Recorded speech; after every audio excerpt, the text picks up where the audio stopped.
că minciuna doare, căci măgarul discret încearcă să dreagă cazul ca un băiat isteț din raget și schimbă macazul.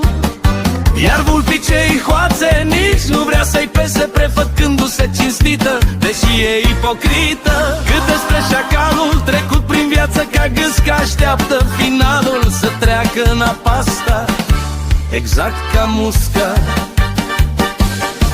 Iar sărmana mioară de fiare încolțită a învățat să devină o fiară, văzând că de sistem e prostită.